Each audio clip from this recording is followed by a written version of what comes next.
nafunye omukisa mu wiiki eno mwabirabye ku TV nembeerako mu lukuŋŋaana olw'abasumba abadda mu bigere bya Evangelist Reinhard Bonke.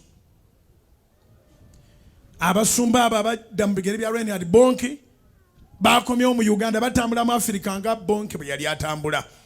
Batukuŋŋaanyirizaamu abasumba abasinga obungi ab'omu Kampala, twabaddeyo mu Hotel Africana. Naye nafunye challenge, si Bafirika si Bannayuganda. Batubulidde ng'ebibuga byonna ebya Uganda bamaze obikolamu survey. Ne batugamba mu Uganda mwokka bagenda kukola mundoza ku lusedi nga 17 mu Uganda. Ne batulaga ze bakoze Zimbabwe, ze bakoze Malawi, ze bakoze walala wonna, ng'olaba bali mu harvest. Era bo bakiraba nti akaseera kaweddeyo ne sitaani akimanyi takyakalina, kati kababuulire enjiri. Kati ate enjiri yaffe nnyangu.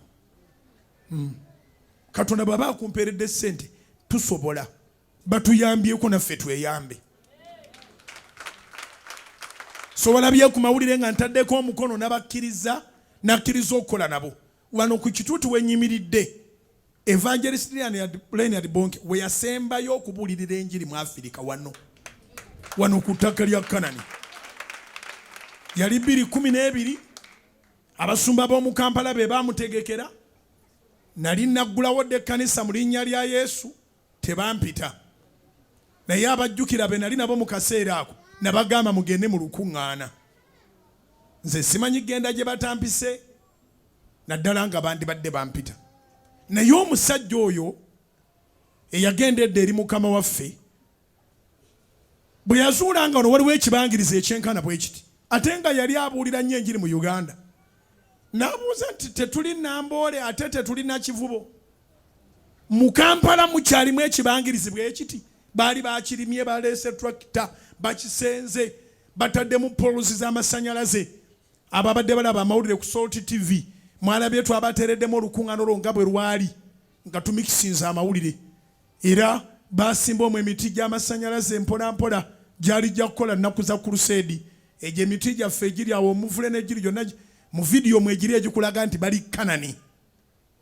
So bwe baamaliriza olunaku lwasembayo okubuulira mu Afirika era lwasembayo okubuulira mu Uganda, n'asinziira wano kyekyatuteekesa ekituuti wano nga ku kiti, kubanga bwe wali ekituuti.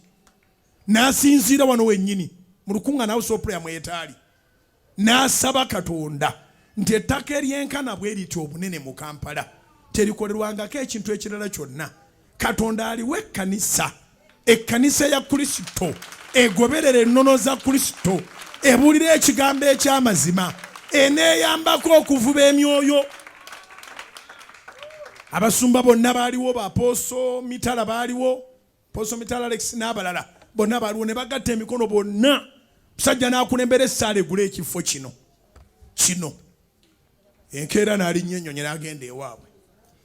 Ne wayitawo omwaka ogwa 2013, ne wayitawo omwaka ogwa 2014, 2015 nga batuli bubi mu kibuga, nga batuli bubi. Naye kisinga okuluma nga batuli bubi ng'ensibuko y'okutubeera obubi eva mu kkanisa.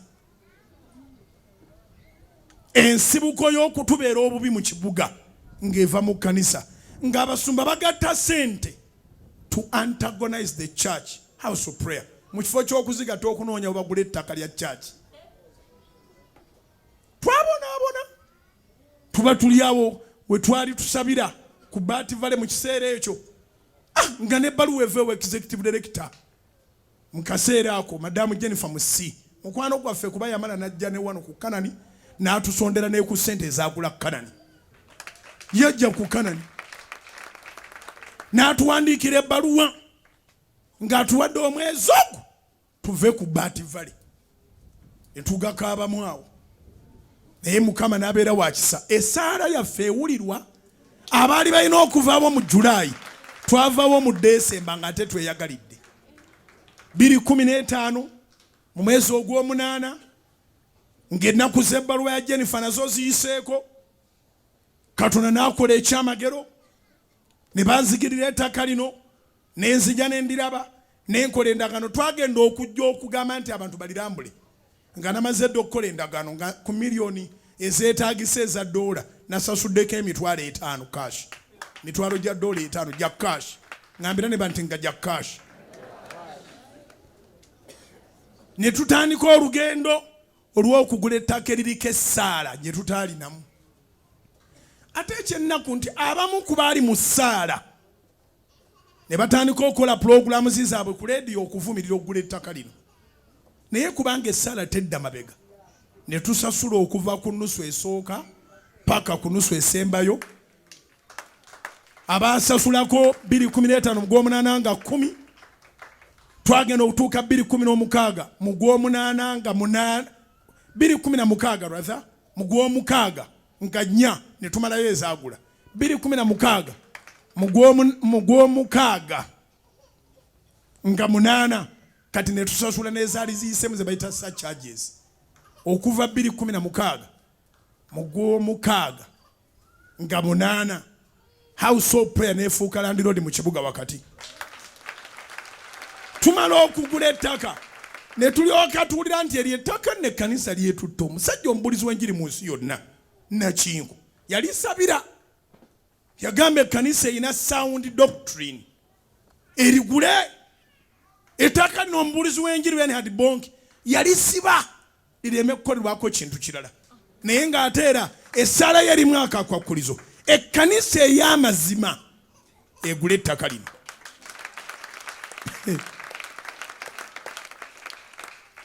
Katonda tetulina muzungu, tetujjangako kanusu nakamu bweru. Bannayuganda n'ekkanisa yawa nekkiririza mu Bayibuli, tukkiririza mu mazima. Oba otukyawa oba otwagala tukkiririza mu mazima. Katonda n'atusangula amaziga ne tufuuka ba Land Road mu ttaka erisinga emirundi 2 gye baali batuvumirako. Wano tolina bwogerageranyawo na Bantu Valley. You cannot compare Canaan land with the size of the land at Bantu Valley wabatuvumiranga. Ne tuyingira okwaffe nga batusensera, nga batwetooloola, nga batuli buli wantu. Naye tekyagaana Mukama kukola. Ne bwe bali ewana nti bakusensedde batya, pulaani ya Mukama ejja kutuukirira. Kubira Mukama engalo ez'amaanyi obanga okiwulidde. So munnange kaakati bano aba Christ for all nations, ekibiina ekyo ekyali kikulirwa Reinhard Bonke evangelist kyazze ne kijjira ddala wanno. Twali mulanchawo abaaliwo mwabalaba nga bazze. Nze sigenda mu nkuŋŋaana ezo mbu bayise abasumba. Luno nalugenda mu lwakigendererwa kubanga abasumba bakuŋŋaananga nabo bakimanyi bannanfuusi. Bakuŋŋaananga buli gwe bawadde amazzi tasobola ganywa. Nze nkubuulira nkuddiremu abasumba bakuŋŋaana mu nkuŋŋaana zaabwe nabo nga bakimanyi nti bannanfuusi. Tewali asumulula kacupa k'amazzi noko n'akanywa ng'ate akamuwadde pasita munne. Kati nze siri mu bikoosi, nze ndi mubuulizi wa njiri ya Mukama waffe Yesu. Ndi mubuulizi wa njiri ya Mukama waffe Yesu. Nze sirwanira bantu nga banvumye ne bankola buli kintu abantu banzigweko. Tebasobola kuggwawo mpozi nga Katonda takyayina bantu. Abantu si banga abantu ba Katonda. So bwe tuva ku Bantu Valley tuyingidde wano, Mukama n'abakuba ekkonde, ettaka ne tuligula ne tulisasula ne liggwayo. Tebaatuyambako, baatuvuma buvumi, baatwogereranga bwogerezi. Pulogulaamu ze baali batukolera ku mikutu gyabwe zaafa kikutuko, ate kati nga bakyayogera ki? Owulidde? Naye tebaawummula ne babaka pulaani endala ne bagamba nga bwe katulemye okujja mu Kampala katwonoona amaka. Bwe bityo. Naye bw'obanga oli musiru omala gagoberera buli kya busiru. Abasiru tebamanyi ku digging deep, babeera ku shallow ends.